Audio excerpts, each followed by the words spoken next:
Ah, I bid you welcome. I shall be your game master for this tale. It is a pleasure to have you. Now then, just like this, I will be using cards to draw you into the world of this story. From time to time, you may be presented with choices like this. Incorrect. It doesn't mean anything. You're following along with all this? Moving on. I believe your experience of the story will be shaped in no small part by my narration. As such, I hope you'll have rather more fun keeping the sound on while you play. That said, rest assured that the game remains enjoyable without sound. My words will be subtitled just as they are now.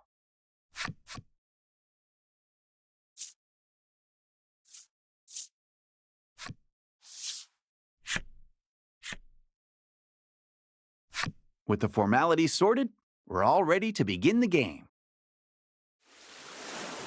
My. Yeah, you can hear the sound of the waves. Oh, how very evocative. Now then, let's begin our tale. Allow me to welcome you to the world of Voice of Cards. You're about to step into the shoes of the hero of this tale, as said adventure takes place in a remote part of the sea. You will touch the hearts of many who dwell in this place. As you journey to change fate's promise, I believe in you. I believe your journey will be a success. And on that note, it is time for that journey to begin.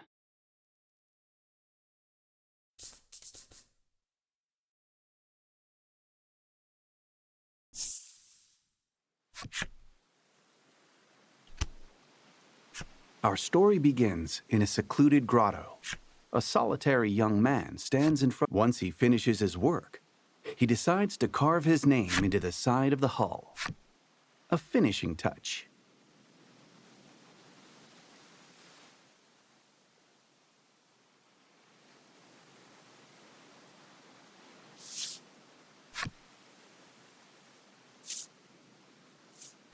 You carve your name in small lettering into the ship. This young lad is the hero of our tale, and you're a navigator without a ship. And you have spent a great deal of time repairing the wrecked ship before you, in the hopes of crafting a partner. The sound of a wooden box tumbling to the ground rips through the grotto. You heave a deep sigh, and decide to head over to the source of the racket.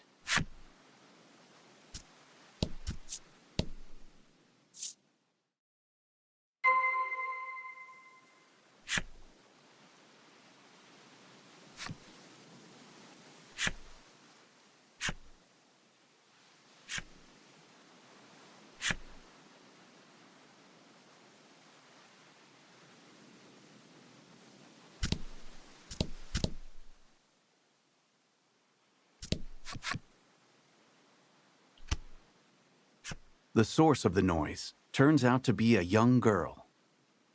The girl's name is Laddie. You came across her You attempted to bring her to a nearby village, but she was quite opposed. You're not quite sure how to respond to her knocking the box over. It's okay, you say in a gentle, reassuring tone.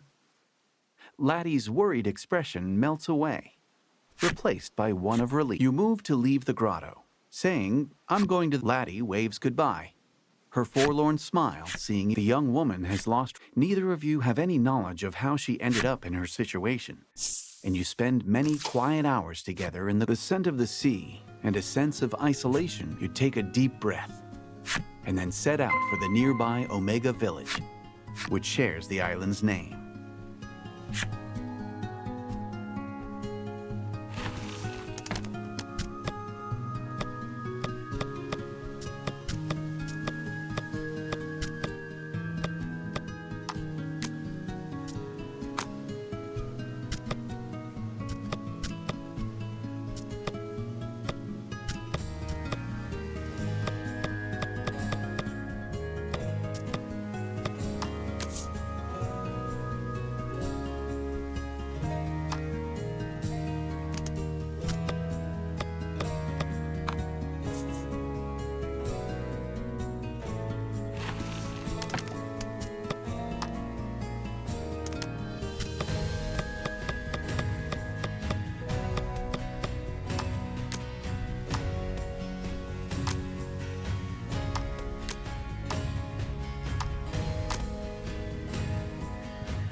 You have arrived near the entrance of the village. You spy a shadow skulking about in the midst of the shadows fall away to reveal it might be cute, but it's still a monster and a threat. You must slay the beast before it can cause trouble or worse in the village.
An old spire stands tall before you.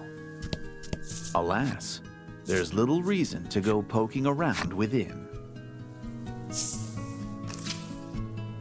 Gorgeous flower beds burst with blossoms that will one day wilt and wither away, much like Omega Village itself. This is a village that has accepted its fate to be but a moment in time. You stop in at the mayor's house and discover that he already has you listen in and learn that they are troubled by monsters that have appeared. The villager sighs deeply. I suppose it's about the end, for the man left standing in the room has a certain sagacity. His name is Grief. As the village's mayor, he looks to be at a loss over the damage being caused by the monsters. It would likely be a simple matter for you to deal with the beasts. You offer to deal with the monsters, and Grief replies with, "This is part of your daily routine. You work to sort out the village's troubles in order to procure food to eat."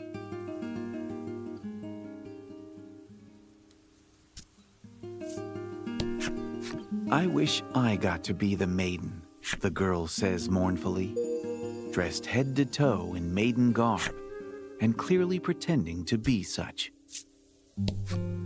This might be the last time I see this flower bed, the boy says, gazing forlornly at the flowers. An island in want of a maiden shall fall, he mutters, to no one in particular.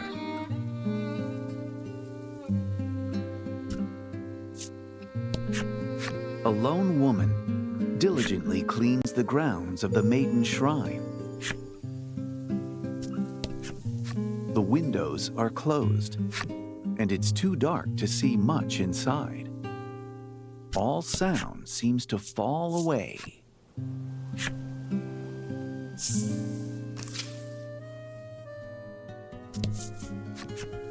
A monster has appeared before you.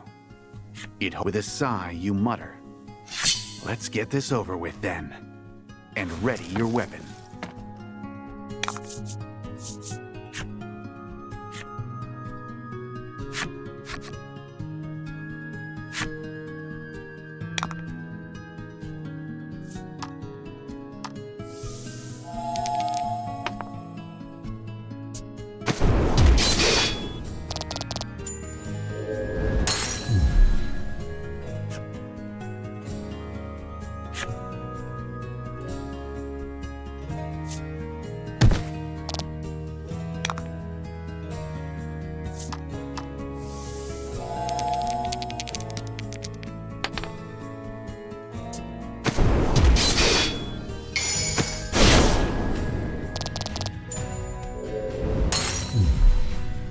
Good work.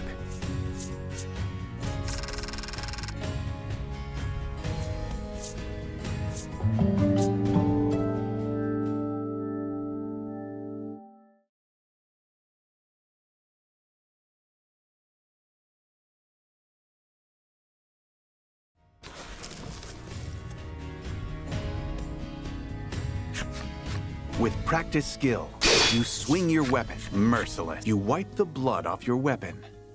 As you do, you notice a shadow in the distance.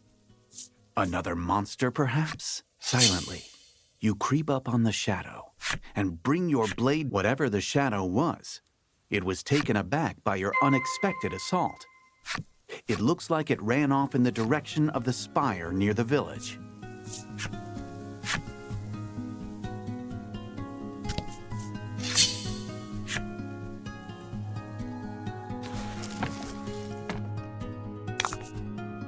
Don't hold back.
Beyond the pier, the ocean sprawls out in all directions, beckoning you to adventure.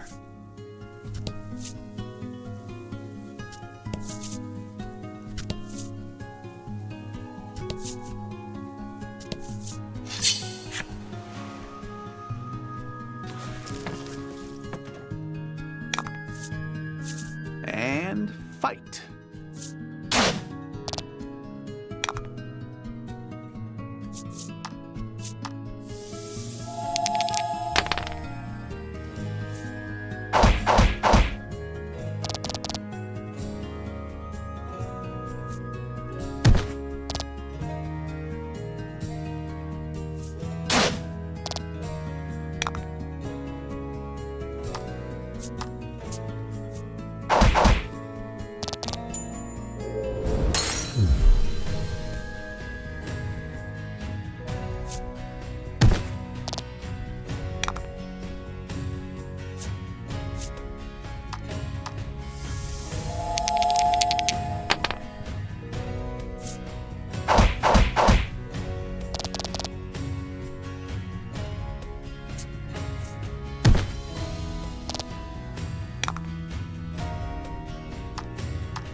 You stand before the Spirit Spire, said to have been erected to protect the island. Yet with the villagers having accepted ruination, it now stands. This place, so named for the spirits themselves, is one that the villagers do not enter. Despite this, you say to yourself, I have to get rid of the monster, and decide to profane the place with your presence.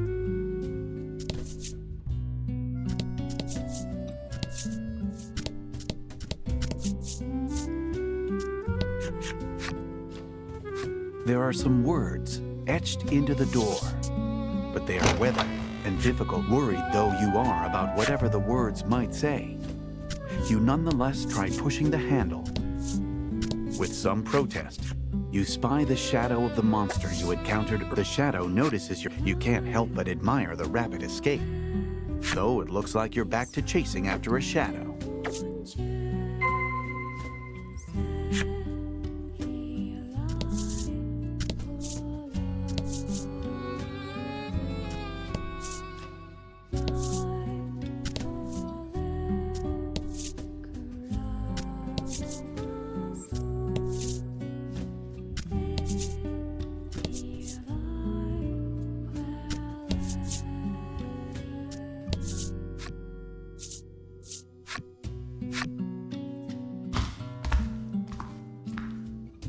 You survey your surroundings, relying on the shafts of sunlight filtering in through the windows.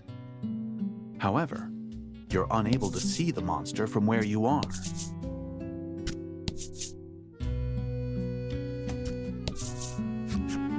In the back of the large hall, the altar is wrought of a strange... You approach the altar to check that there are no places for monsters to hide themselves away. In reply to the mysterious and unidentifiable voice that suddenly rent the... You strain your ears, trying to make out the broken snippets of words. After speaking a word that rings familiar to your ears, it cannot be. Could you truly have heard? All signs of the monster you were in pursuit of seem to have vanished. For the time being, you decide to return to the village and report your success.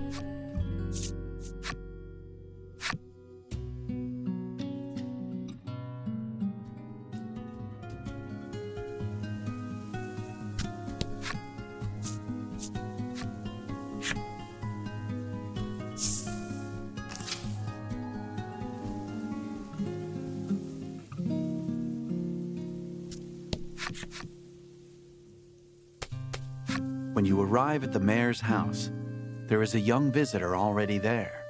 In a wearied voice, Grieth replies, admonished. The girl leaves the house with disappointment. You inform the mayor that you've taken care of the monsters around. As thanks for completing the job, the mayor hands you a basket of fruit. Oh, good, you think to yourself. Another day, another basket of fruit.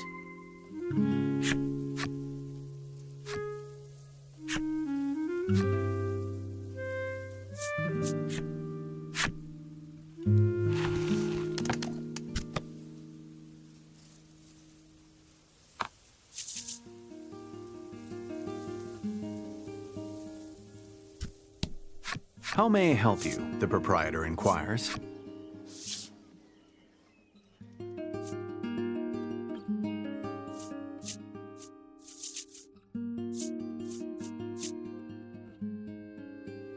Will that be all? The proprietor asks.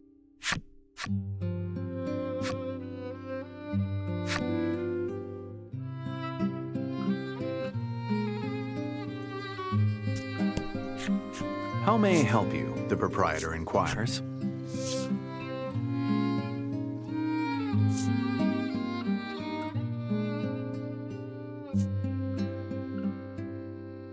Will that be all? The proprietor asks.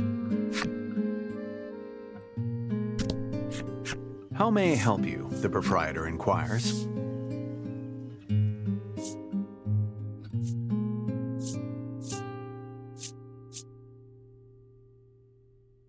Will that be all? The proprietor asks.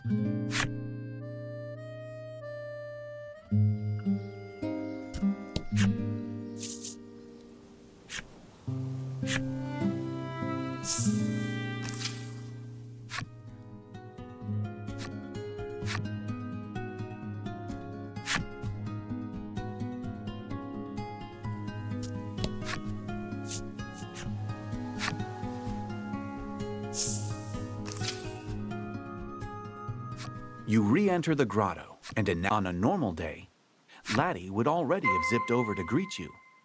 But today, nothing. You walk over to Laddie and discover that she is sound asleep. Life in the grotto is not one. You've tried several times to bring Laddie to the village, but you sometimes catch glimpses of her face while she sleeps. Always it is contorted. You notice a bulky book lying open next to Laddie, filled with carefully drawn words and images. It seems to be some kind of picture book. You know, I confess, I am a bit curious. You can't help but feel like you ought to refrain. But in the end, you cannot overcome your curiosity and decide. Beside evocative images of deep forests and towering mountains, the picture book story is set in a small village replete with nature. The village enjoys the promise of peace and tranquility. Thanks to the maiden goes before the altar to perform a ritual, which invokes the power of a great spirit. You look over the artwork. A spitting recreation. The voice claimed it was a spirit. And you are so caught up in the thoughts racing through your head. Laddie seems embarrassed that you've seen her book. If Laddie were indeed the maiden, it would, with faint expectation tightening your chest, you consider taking her to the altar in the spire.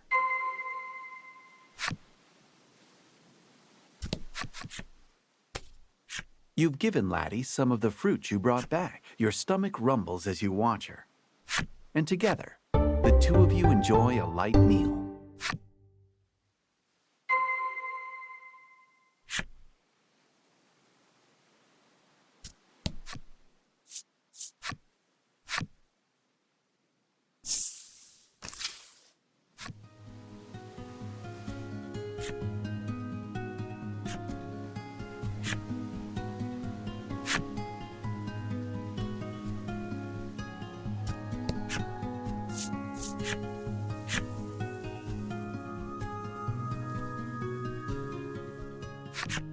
You take Laddie with you and return to the spire. As you approach the entrance of the spire, the staff, seeing the mysterious light, her expression uneasy. Laddie takes hold of your sleeve with a tentative touch.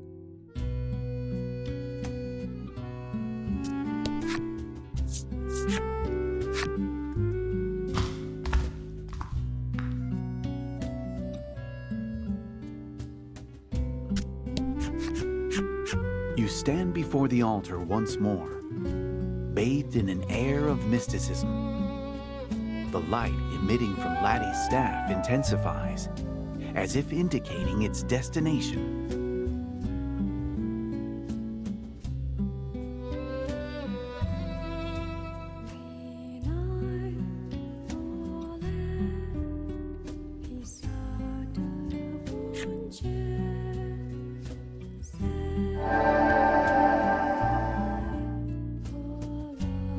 In response to the enigmatic voice, Laddie's staff exudes a dazzling light. A spirit appears right before your eyes. Well, maybe it's a spirit? It's the stuffed toy seems to be affecting. This creature is called Lack. Though you cannot be, you approach, hoping to ask about the maiden. But with blinding speed, Lack zooms. You're the one from before. It would appear that you're mistaking the creature for a monster, and doggedly chasing after it has made it rather afraid of you.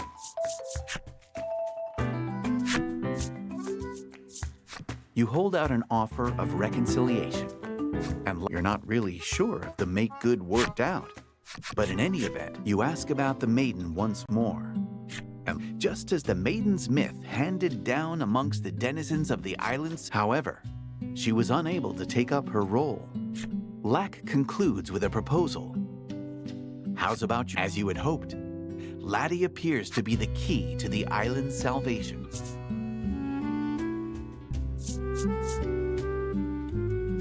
If Laddie becomes a maiden and performs the maiden's ritual at the altar, the island can be saved. This island is not the only one home to a spirit.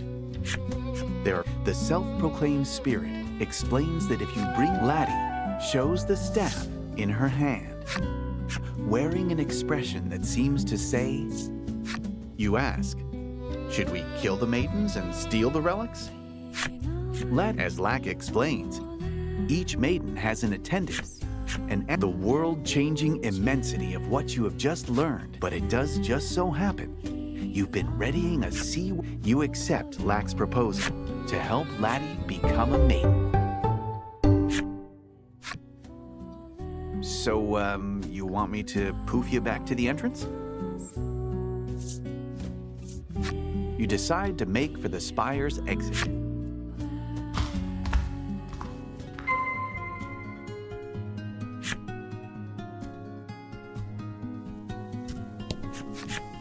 Accompanied by your new allies, you make to enter the village.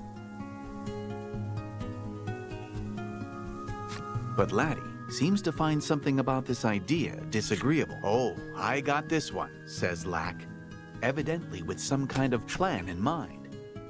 The fluffy creature begins to chant a sort of mysterious spell.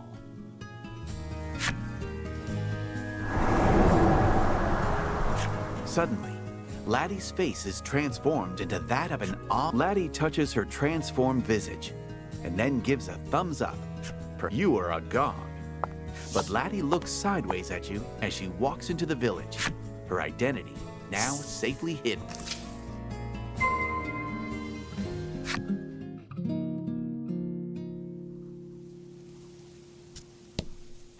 This is your home. A desk pushed up near the wall. The navigation map is of your own design. It contains information on the maidens of those nearby islands, culled meticulously from books and the tales of passing travelers. Before all of this, you had found yourself unable to merely sit and watch the village's decline, and so planned a voyage. After popping into the back room, you emerge. It is the final piece of the ship you restored at the grotto. With it, you will finally be able to. You have made ready for the voyage. But before you set sail, you decide to stop in at the mayor's to say your farewells. Greeth's eyes fall over the unfamiliar face behind you. And who do we have here?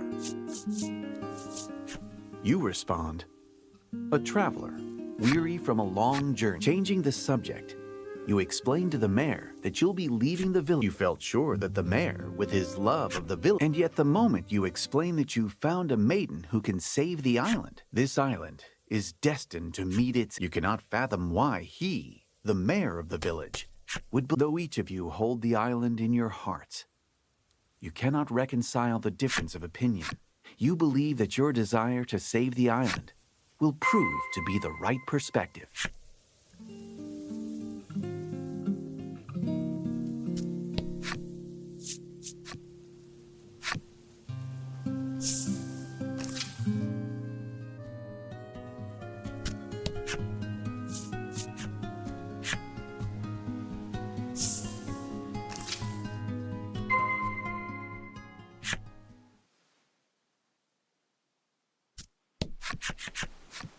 Your ship, your trusted companion, you climb up to the stern, and with every bit of care you can muster, at last, your ship is the vessel's design is patterned after a great whale. As you look over your handiwork, you realize that your companion on this upcoming journey will need a name. What would if Laddie tears a page from her book and then scribbles a name down? According to Lack, the word of farewell said before. You're unsure of just how much you ought to trust Lack or his skill. Together, you load up the bon vent with the necessary provisions. Preparations for your departure. You throw your hands upon the ship's wheel and shout, "Weigh anchor!" with gusto.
Though your ship had long since forgotten the taste of seawater, it is your first sea voyage.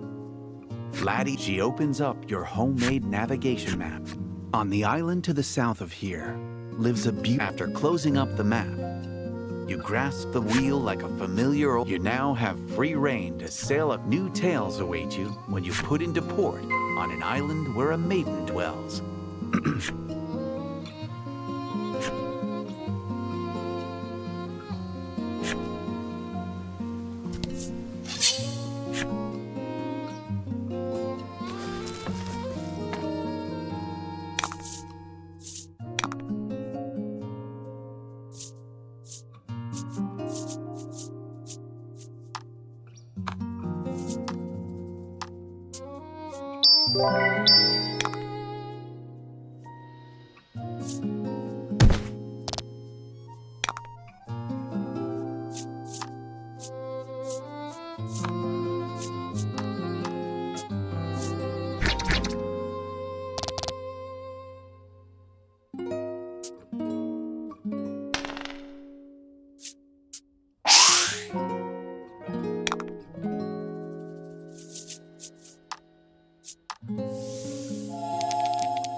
Magnificent.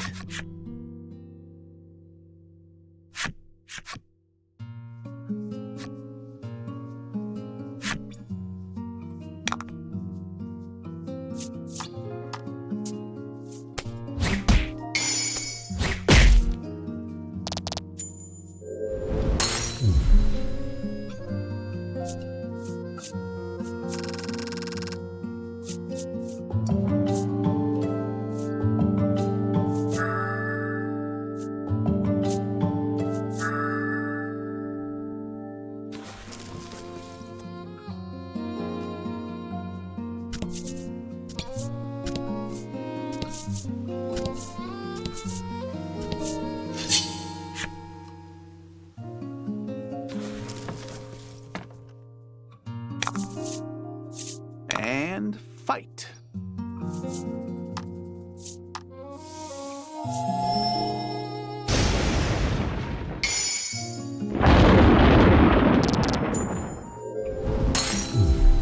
Fortune favors the bold.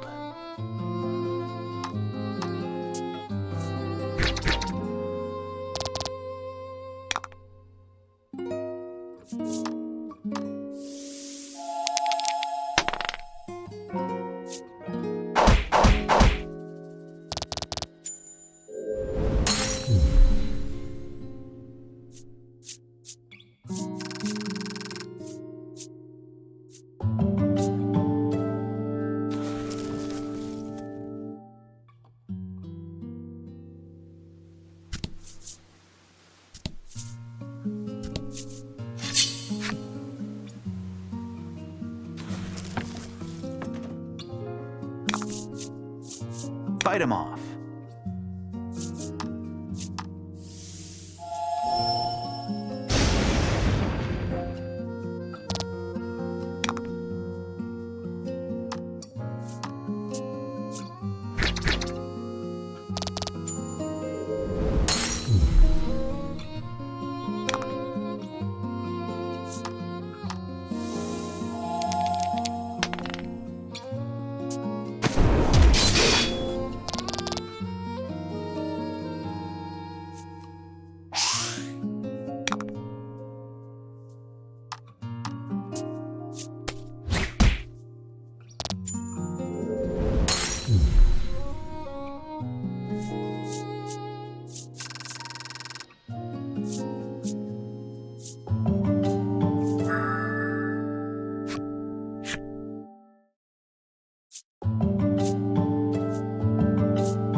I don't know what it is, but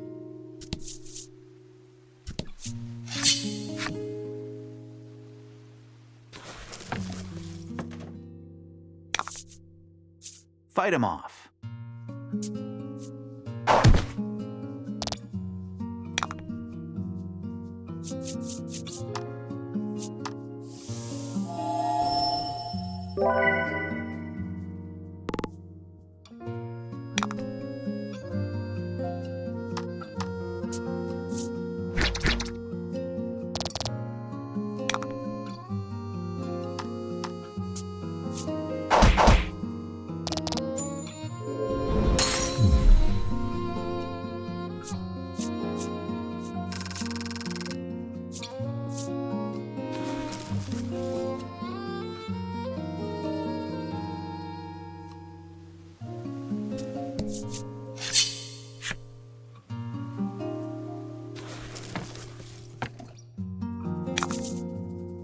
Don't hold back.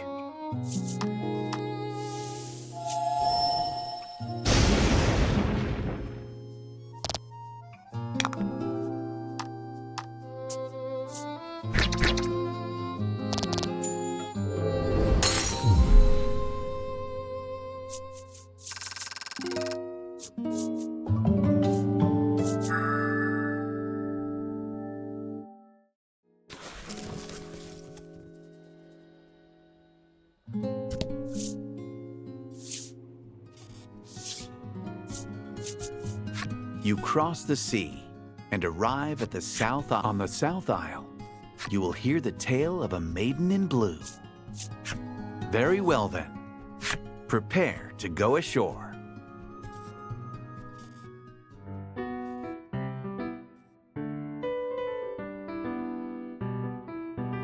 Bright rays of sunlight beam down onto the warm south aisle. Something about the place reminds you of the refreshing cool of the ocean.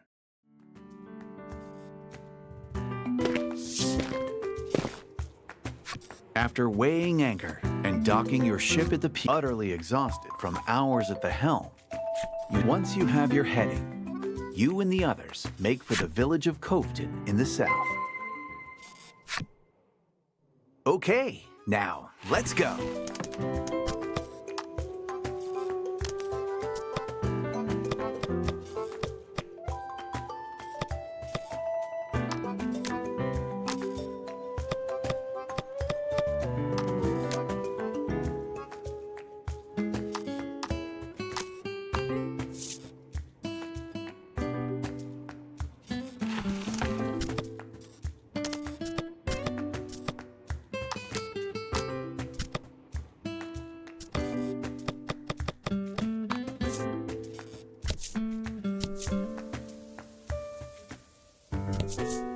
This must be a stela of the Isle's guardian spirit.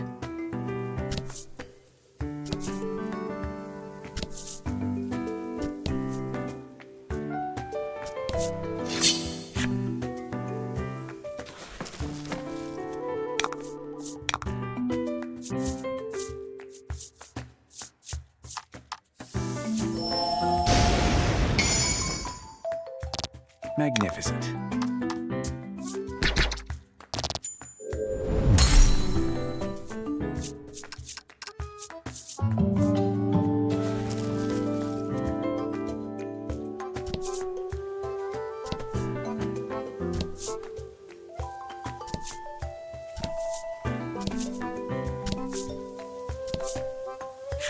You spy a parcel on the roadside.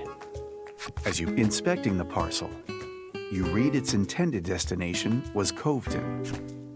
You know not its contents. You decide to deliver it on your way and tuck the parcel into your bag. A monster appears. Its nose is twisted. The aroma from the parcel you're carrying must have drawn it near. You'll have no choice. And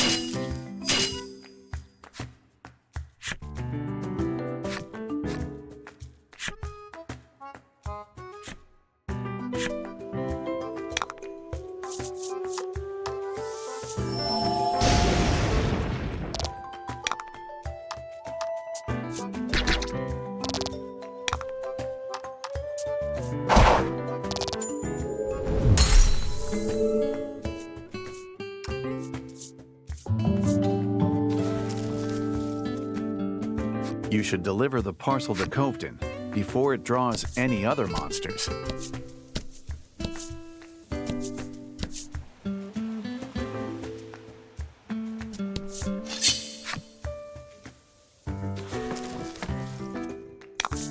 Don't hold back.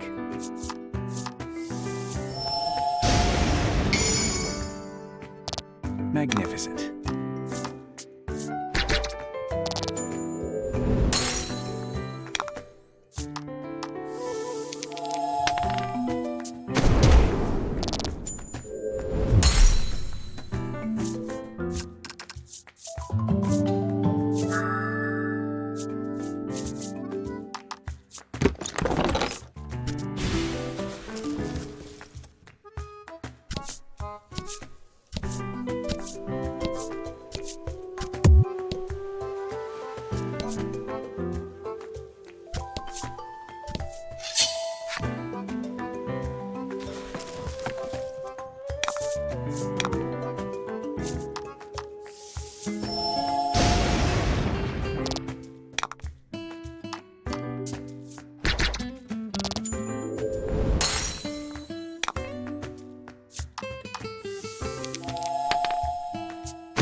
Okay, hold up.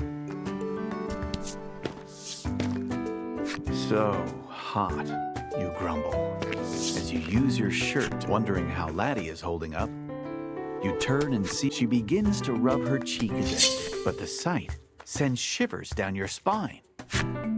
Laddie, that's a monster, you shout, readying your weapon.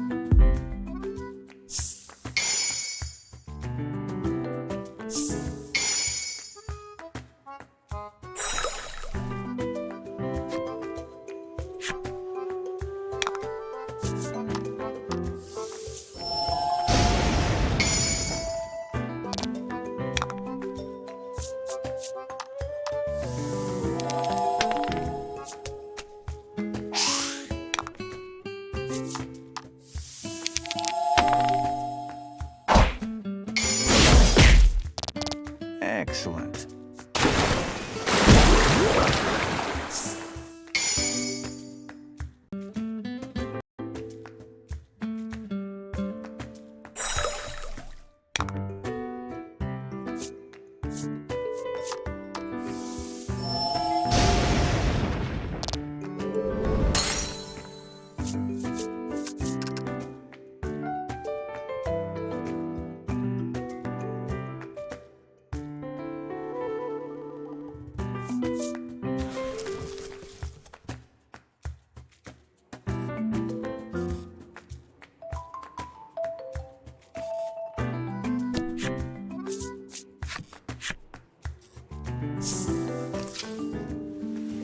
The village floats in the center of a cove. As you enter the village, a paper doll flitters about like a bird above a man's hand.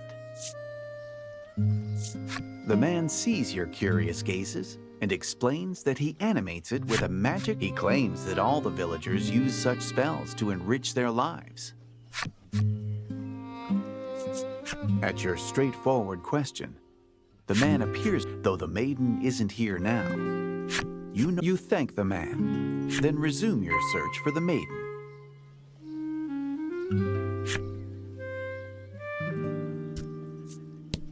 The village gets so lively when the maiden is here, the man mutters, his brow furrowed with worry. The old woman stares intently into a... She tells you she first used magic when she divined who she would marry, nigh on 50 years ago. You can't help but admire her dedication to the craft.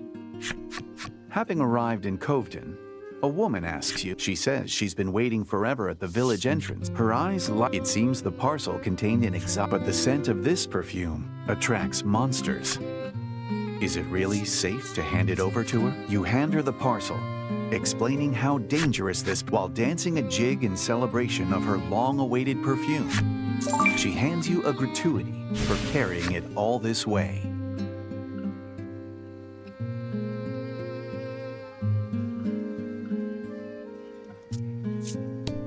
The woman sighs.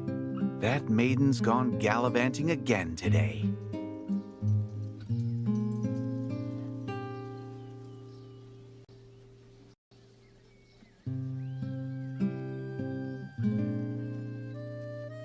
Despite being tasked with protecting the village, it seems she has quite the infamous reputation.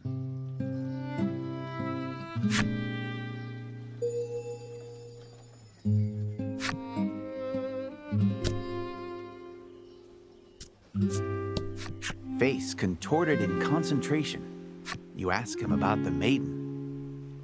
I wonder of wonders. The paper bird flaps its wings and flies about, showing you where the maiden's shrine is.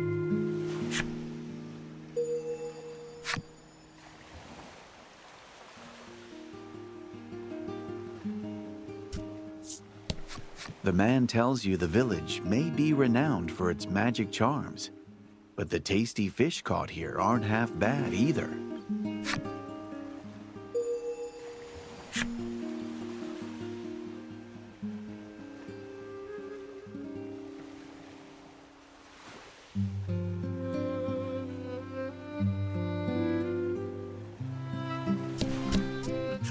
This is the game parlor. Come play cards, the boy at reception calls.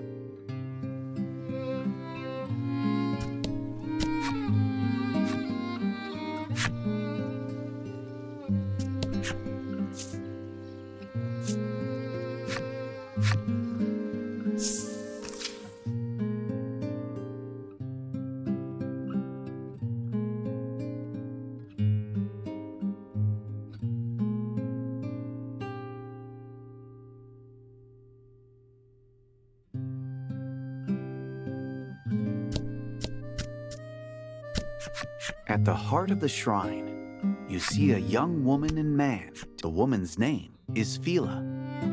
She is, without a doubt, the maiden shouldering the man's name is Hyde. He is the maiden's wise attendant. Excuse me. I need to... Fila whirls to you and asks, which do you think is... Though you're baffled by the sudden and unrelated question, she doesn't miss a beat and shows you a seashell in each of her hands.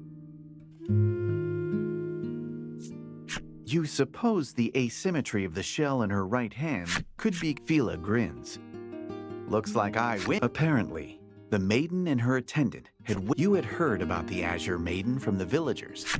You explain to them why you've come and ask if Fila will lend you. Despite knowing the circumstances, Hyde tells you that things just aren't that simple. You take a deep breath. I'll let you borrow it if you... She explains that there are rumors of pirates, you murmur. You never change, sighs Hyde. But Fila pays him no mind as she prepares to embark on the adventure.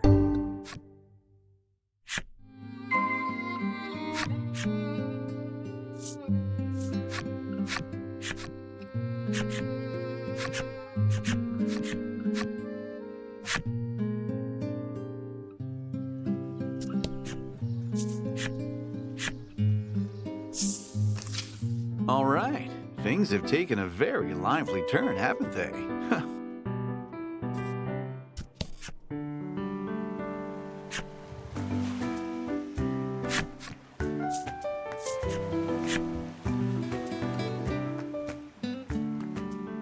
The Crystal Cave. Your party and Fila have become fast friends on the road to the cave.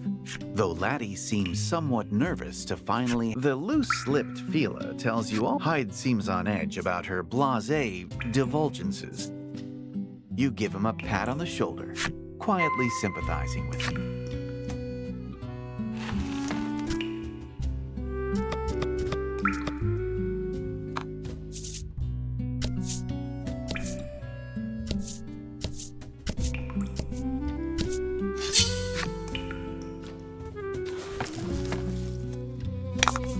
Don't hold back.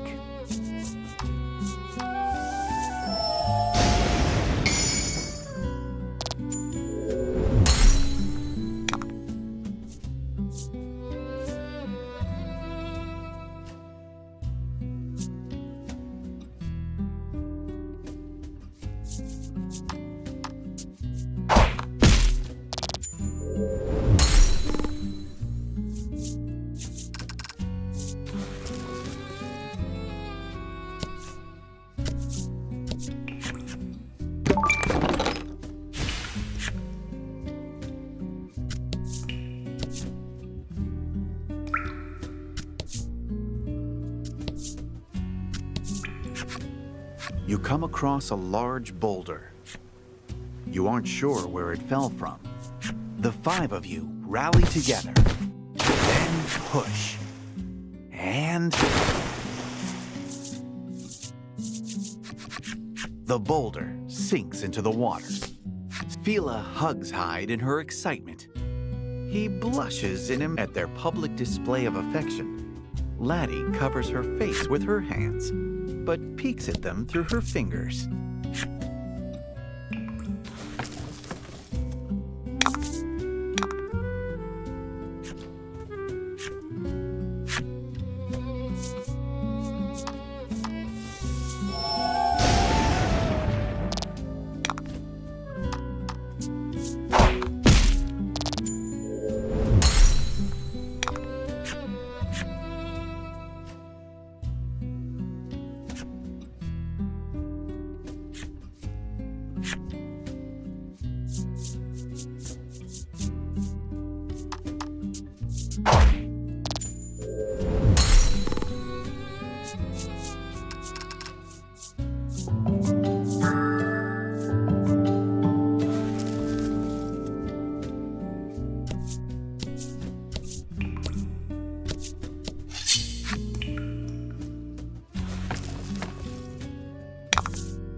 Excellent.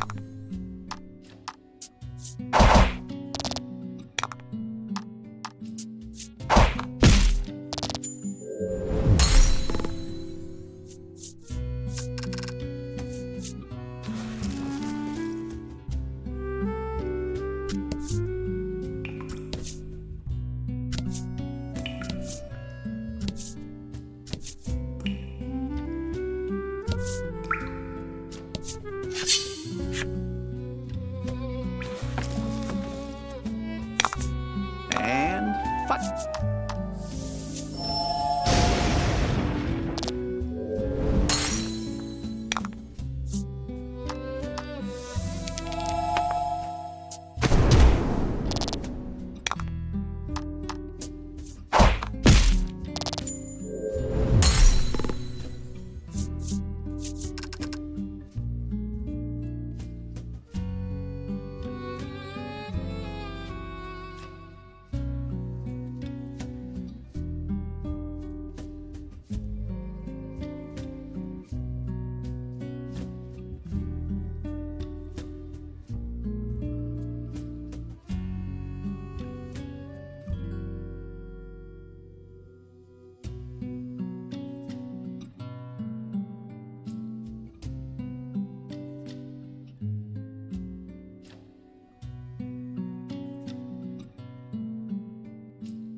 Show 'em what you got.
You did great.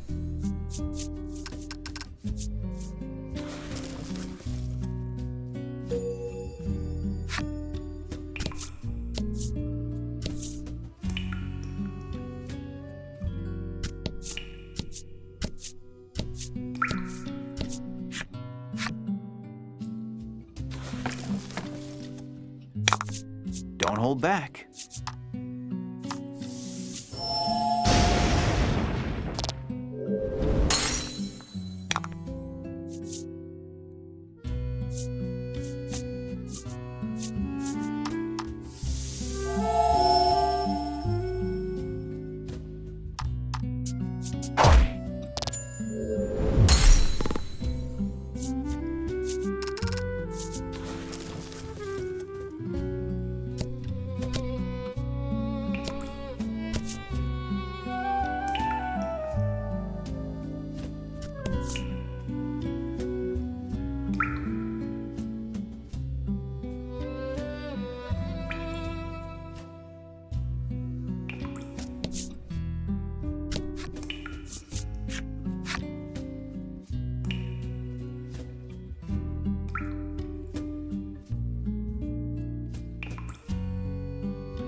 Just as you're about to open the chest, Laddie's face goes pale, and she squeezes Laddie. I'm just kidding, Phyllis. Who goes there? You sense a dangerous aura in the shadow of the chest, and immediately prepare for battle.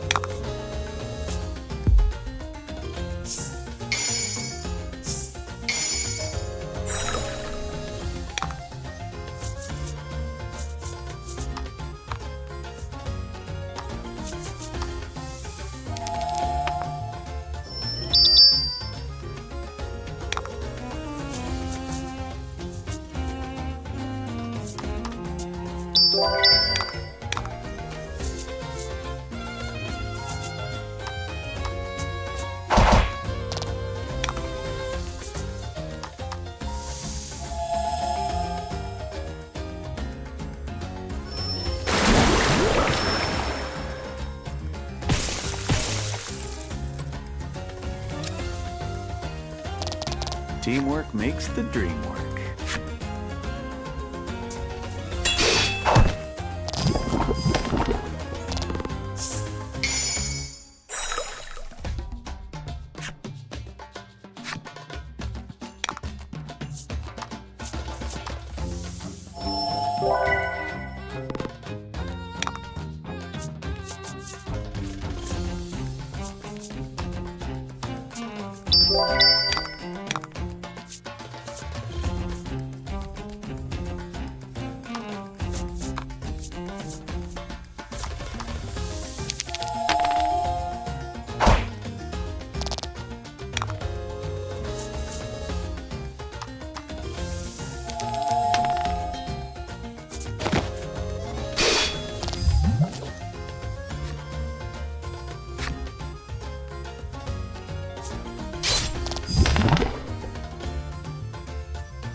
After the battle, you find hundreds of colorful seashells. The room falls quiet as everyone's... After a long moment of... She points to the rocky wall. Upon closer inspection, you realize that there's a crevice just wide enough for a person to squeeze through.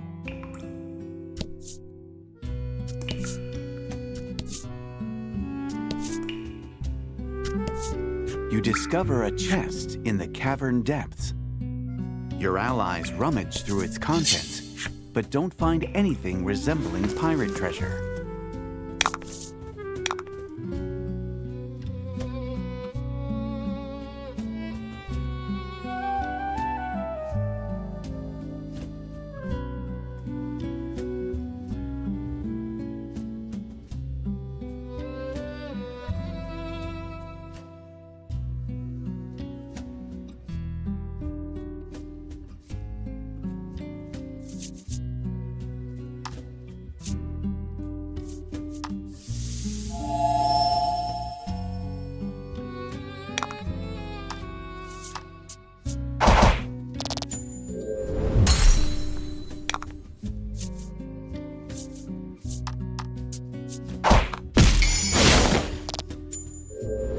Fortune favors the book.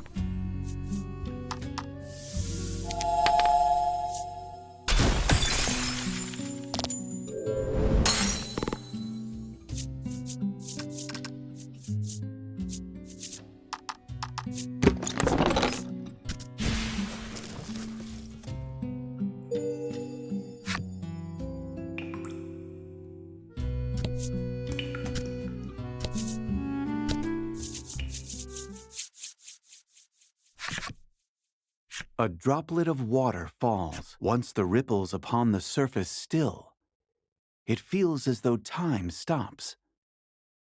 All falls quiet.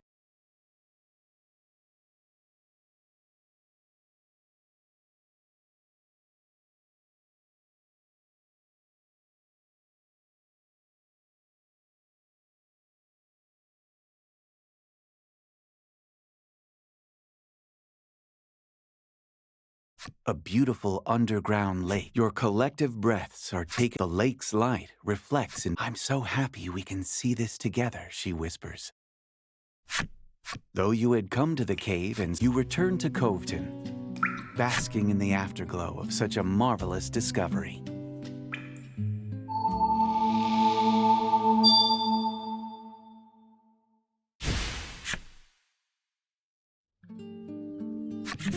You arrive back at Coveton safe and sound.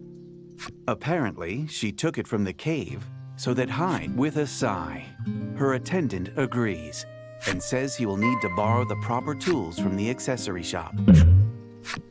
An air of gloom hangs over one corner of the village, asking a nearby fellow what happened. Talk is, the woman was wearing perfume. They only discovered it after the fact. But that perfume was You recall the woman to whom you delivered the parcel. I should have better warned her, you think regrettably. Laddie, you say a prayer for the woman's repose and quietly take your leave.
Not bad, the boy praises you, proffering a gift in commemoration of your first win.